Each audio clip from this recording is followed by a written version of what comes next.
Hello, Joe. Let's read the question. Which one of the following is responsible for depletion of ozone layer in the upper strata of atmosphere?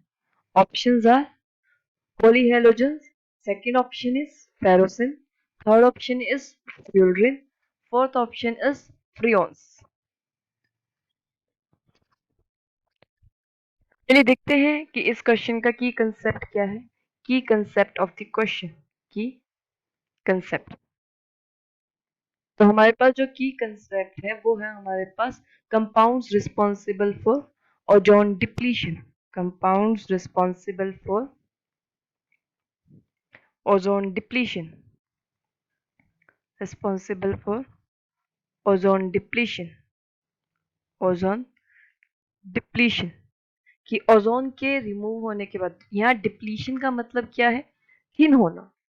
Thin कि हमारी जो ozone की layer है जो हमें protect करती है harmful sun rays से वो थिन होती जा रही है. For ozone depletion. डिप्लीशन. चलिए देखते हैं कि इन क्वेश्चन कहता क्या है. Which one of the following is responsible for depletion of ozone layer in upper strata. Strata यहाँ का मतलब है लेयर.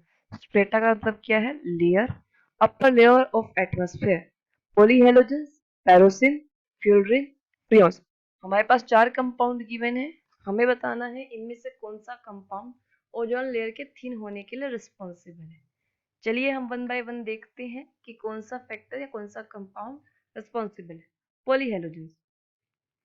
पॉलीहेलोजेंस. पॉलीहेलोजेंस. पॉलीहेलोजेंस क्या होता है? पॉली का मतलब होता है मेनी. हेलोजेंस का मतलब होता है हमारे 17 ग्रुप के compounds like chlorine, fluorine, bromine, iodine. तो आप कहोगे compounds containing more than one halogen. Compounds containing more than one halogen. Containing more than one halogen इन्हें हम कहते हैं पॉलीहेलोजेंस. containing more than one halogens. More than one halogens. One halogens. अब इसके लिए देखते हैं हम क्या क्या एग्जाम्पल हो सकते हैं हमारे पास. एग्जाम्पल तो एक तो हमारे पास CHCl3 इसको हम क्लोरोफॉर्म बोलते हैं. ट्राइक्लोरोमीथेन या CH2Cl2 डाइक्लोरोमीथेन या CCl4 कार्बन टेट्राक्लोराइड हमारे पास. और बहुत सारे हमारे पास क्या है? पॉलीहेलोजेंस. अब पॉलीहेलोजन की वजह से क्या है हमारी हेल्थ पे और एनवायरनमेंट पे बहुत हार्मफुल इफेक्ट्स पड़ते हैं. लाइक हमारी जो अगर हम इसे लो कंसंट्रेशन में इनटेक करें. इफेक्ट्स इन लो कंसंट्रेशन.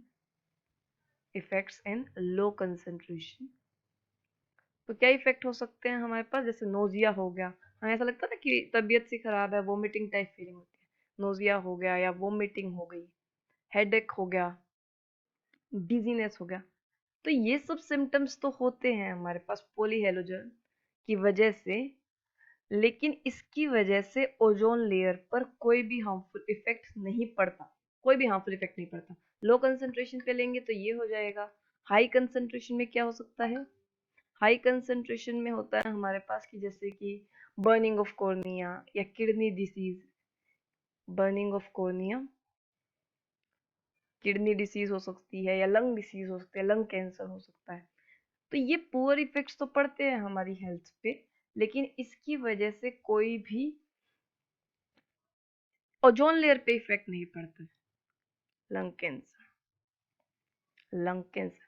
तो इसमें जो हमने तो पूछा है कि ओजोन लेयर के थिन होने के पीछे क्या रीजन है, तो ये तो नहीं है हमारे पास. तो ये हो गया first option is your wrong option.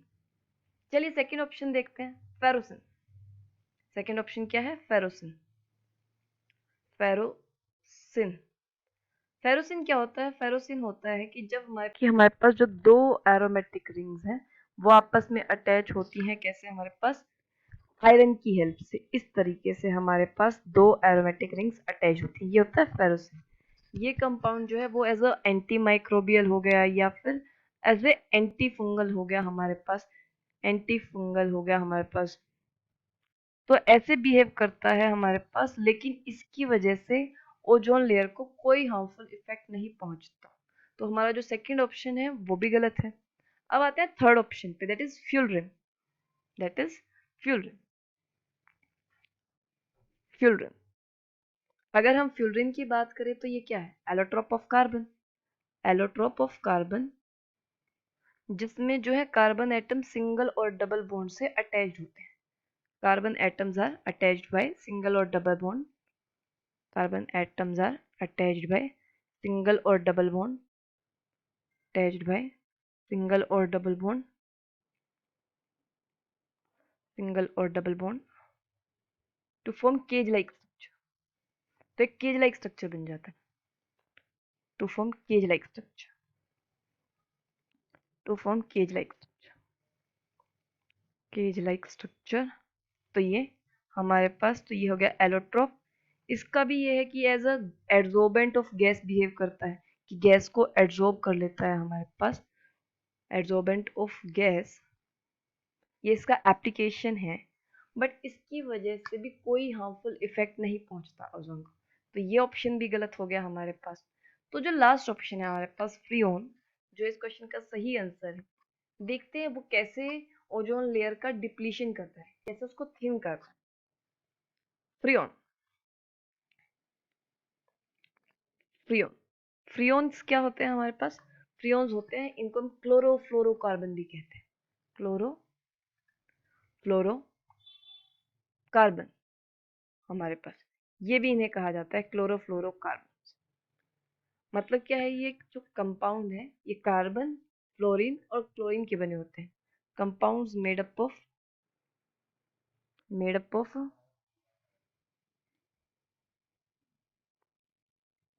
Of carbon, fluorine and chlorine. Fluorine and chlorine and chlorine. Chlorine, fluorine और क्लोरीन के बने होते हैं ये कंपाउंड्स हमारे पास। पहली बात। दूसरी बात क्या कि इसमें हमारे पास क्या होता है? ये इनर्ट होता है हमारे पास। इनर्ट, तो ये एनवायरनमेंट में काफी लंबे टाइम तक रहता है, ये इजीली डिकम्पोज नहीं होता। Inert, so remain in environment for a long time. Remain in environment for a long time. Environment for a long time. For a long time, in fact long time का यहाँ मतलब है ईयर्स तक रह सकता है। For a long time, for years, for years. अब देखिए क्लोरोफ्लोरोकार्बन का फॉर्मूला देखते हैं, CF2Cl2, ये क्लोरोफ्लोरोकार्बन का फॉर्मूला। क्लोरोफ्लोरोकार्बन, ये इसका फॉर्मूला है हमारे पास। तो देखिए सबसे पहले होता क्या है, क्लोरोफ्लोरोकार्बन लिया हमने, इस पे हमारे पास क्या होगा? सनलाइट की रेडिएशन, ये डीकम्पोज हो जाएगा हमारे पास CFCl2, और फ्री रेडिकल रिएक्शन होगी यहाँ पे। क्लोरीन हमें क्या मिलेगा? Free radical. और ये या फिर क्या हो सकता है? CFCl3 हमारे पास, ये भी सनलाइट की प्रेजेंस में क्या हो जाएगा? डीकम्पोज हमारे पास। तो यहाँ पे भी हमारे पास क्या बनेगा?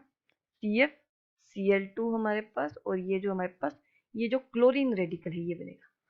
अब आप लोगों को ना एक बात जो ध्यान देने की है वो ये है, जो क्लोरीन रेडिकल होता है, इस क्लोरीन रेडिकल की वजह से क्या होता है? ओजोन लेयर का डिप्लीशन। तो आप बहुत ध्यान से रखेंगे, chlorine radical is responsible for ozone depletion. is responsible for ozone depletion.